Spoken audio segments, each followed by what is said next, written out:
하나님 말씀은 에스라 5장입니다. 우리 1절부터 교독하겠습니다.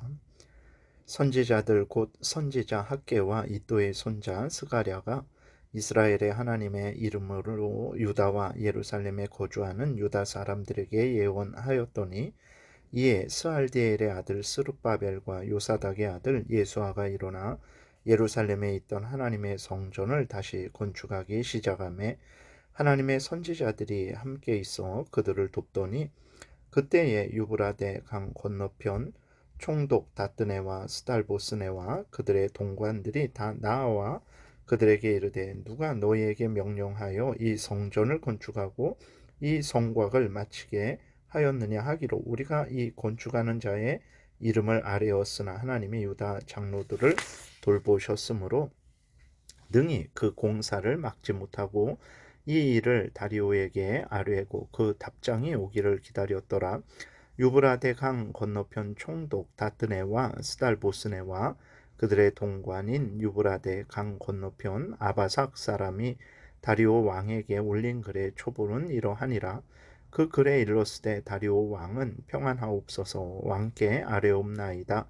우리가 유다도에 가서 지극히 크신 하나님의 성전에 나아가 본즉, 성전을 큰 돌로 세우며 벽에 나무를 얹고 부지런히 일함으로 그 공사가 그 손에서 형통하옵기에, 우리가 그 장로들에게 물어보기를, 누가 너희에게 명령하여 이 성전을 건축하고 이 성곽을 마치라고 하였느냐 하고, 우리가 또 그 우두머리들의 이름을 적어 왕에게 아뢰고자 하여 그들의 이름을 물은즉, 그들이 우리에게 대답하여 이르기를, 우리는 천지의 하나님의 종이라. 예전에 건축되었던 성전을 우리가 다시 건축하노라. 이는 본래 이스라엘의 큰 왕이 건축하여 완공한 것이었으나 우리 조상들이 하늘에 계신 하나님을 노엽게 하였으므로 하나님이 그들을 갈대아 사람 바벨론 왕 느부갓네살의 손에 넘기심에, 그가 이 성전을 헐며 이 백성을 사로잡아 바벨론으로 옮겼더니,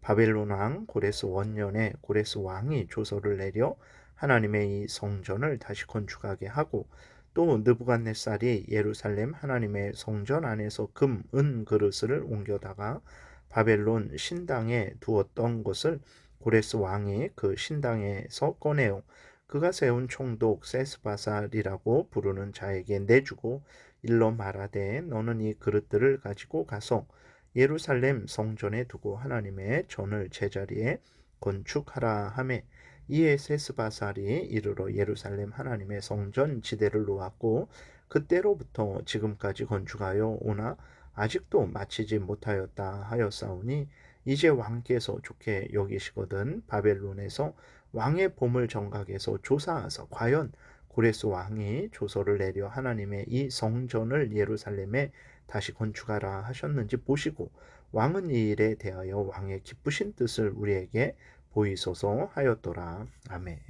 기도드리겠습니다. 살아계신 하나님 감사합니다.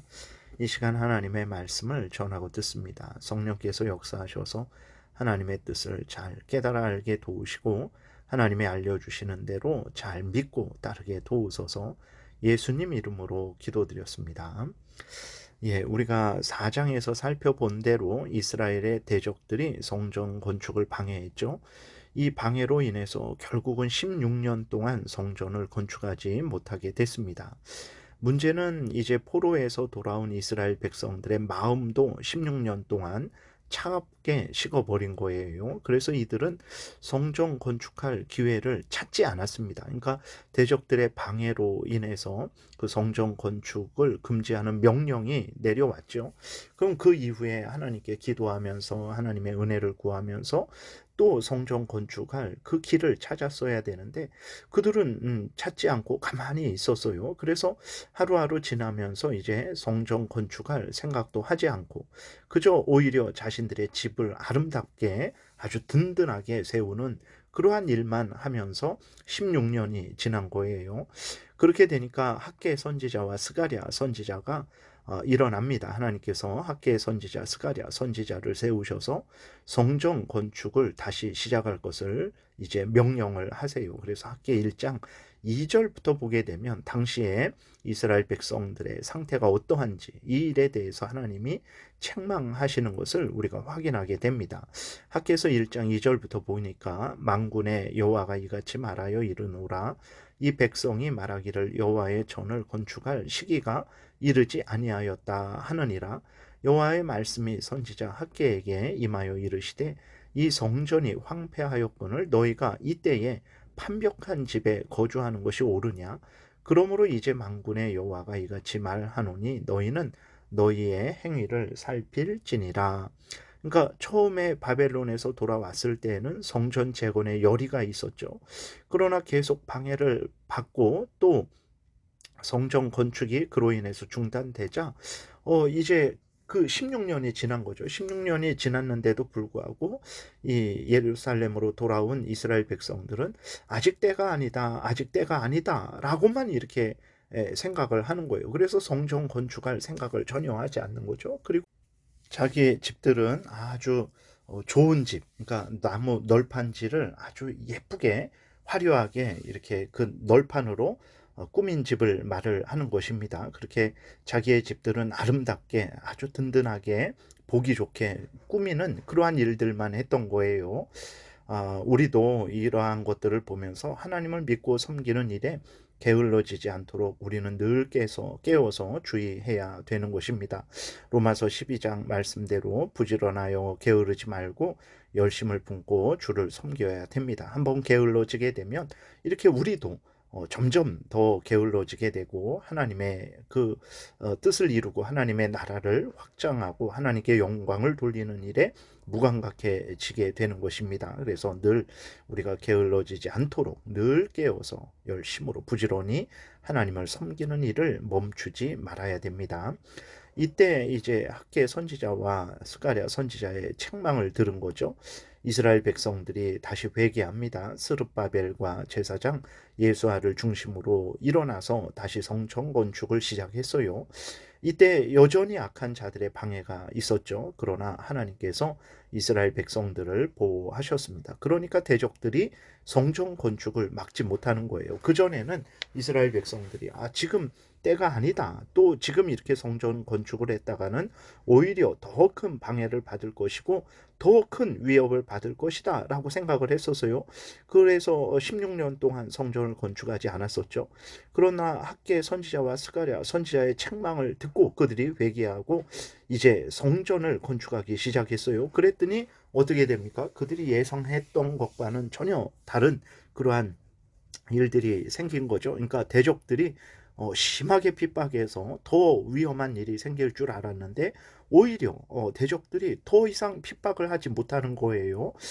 여러분 우리들도 하나님의 일을 할 때 많은 방해가 있고 어렵습니다. 그래서 이것은 정말 하나님의 뜻이 아닌가 보다 할 정도의 그러한 방해와 어려움들이 있죠. 그러나 성경에 비추어 봤을 때 그것이 옳은 일이라면 아무리 어렵고 방해가 있을지라도 하는 것이 맞는 것입니다. 그리고 반대로 아무리 평안하고 또 이렇게 평탄할지라도 성경에 비추어 봤을 때 그 일이 하나님의 뜻에 맞지 않는 것이라면 멈추는 것이 옳은 일이에요. 우리가 성경의 근거에서 하나님의 뜻을 따를 때에 하나님께서 이스라엘 백성들을 도우신 것처럼 도우셔서 형통케 하실 것입니다. 그 일을 아무리 힘들고 어려울지라도 잘 감당하게 할 것이고 그 일을 통해서 많은 열매를 맺게 하실 것입니다. 그래서 하나님의 말씀에 비추어 봐서 그것이 하나님의 말씀에 맞는 일이라면 여러분들이 힘을 내어서 그 일을 하십시오. 그것이 하나님의 뜻입니다.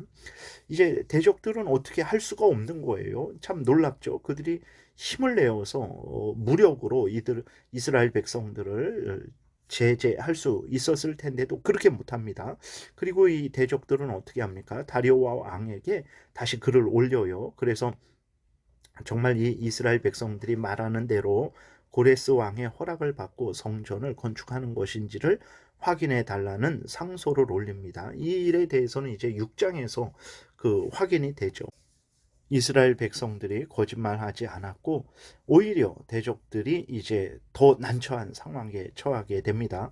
오히려 이스라엘 백성들을 도와야만 하는 그러한 처지가 되는 거죠. 하나님께서 도우셔서 이스라엘 백성들을 핍박하는 자들이 오히려 이스라엘 백성들을 도와야 되는 그러한 상황으로 바꾸어 주신 것입니다. 그래서 앞에서도 말씀드렸지만 하나님의 말씀에 비추어서 그것이 옳은 일이라면 마땅히 행해야 됩니다. 아무리 많은 핍박과 방해가 어려움이 있을지라도 행해야 돼요. 그러면 하나님께서 도우셔서 그 하나님의 뜻을 이루도록 은혜를 내려 주실 것입니다. 하나님께서는 성전을 건축하라 이렇게 명령하셨을 때 건축할 수 있는 힘과 지혜와 모든 것을 준비하시고 말씀하신 거예요. 그러나 이스라엘 백성들이 앞에서 말씀드렸던 것처럼 주변 대적들의 방해에 너무 주눅이 들었던 거죠. 이것이 장기화되어서 16년 동안 성전 건축에 대한 사명까지 잊어버리고 그저 자기들의 집을 화려하게 아름답게 만드는 일에만 관심을 가졌던 거죠. 이러한 일들이 오늘날 우리들에게도 많이 있습니다. 하나님의 말씀대로 살아가려고 할 때 이런 어려움 저런 어려움 이런 방해 저런 방해가 있으니까 이건 하나님의 뜻이 아닌가 보다 하고 하나님의 말씀대로 살아가지 않죠. 그것이 1년 2년 3년 이렇게 우리의 짧은 인생인데도 불구하고 그것이 수년 10년 20년 이렇게 지나는 경우도 있습니다. 그것은 이제 오늘 본문에 나오는 이스라엘 백성들처럼 우리가 똑같은 잘못을 저지르는 거예요. 반복해서 말씀드립니다. 성경에 근거한 그러한 옳은 일이라면 반드시 행해야 됩니다. 방해가 있어도 행해야 되고 평안에도 행해야 되는 거예요. 가난할 때에도 행해야 되고 부할 때에도 행해야 됩니다. 우리의 본분은 성경에서 알려주는 대로 믿고 따르는 것이기 때문에 그래요. 그러면 하나님께서 도우실 것입니다. 신앙생활은 이렇게 하나님과 함께 하는 것인데 하나님은 항상 우리와 함께 하시고 우리를 지켜 보호하시며 약속하신 그 약속대로 행하시는 하나님이시죠. 그러므로 우리들이 아무리 힘들고 어려운 일이 생기더라도 낙심하지 말고 성경을 따라서 살아가야 되겠습니다. 이것이 하나님이 원하시는 것이고 그렇게 힘들고 어려워도 성경을 따라 살아갈 때 하나님의 영광의 열매, 복음 증거의 열매, 영혼 구원의 열매, 교회를 유익하게 하는 열매, 성도들의 덕을 세우는 열매, 성도들의 믿음을 성숙하고 성장케 하는 열매, 그리고 또 우리들이 하나님의 은혜를 받은 열매를 맺게 될 것입니다. 기도드리겠습니다. 살아계신 하나님 감사합니다. 하나님의 말씀, 성경 말씀에 맞는 일이라면 열심히 힘있게 용기를 내어 행하게 도우소서. 그러면 하나님께서 우리의 길을 인도하여 주실 것이고 반드시 열매를 맺게 해주실 줄을 믿사오니 낙심하지 말고 두려워하지 말고 성경에서 알려주는 대로 믿고 따르게 도우소서. 감사드리고 예수 그리스도의 이름으로 기도드렸습니다. 아멘.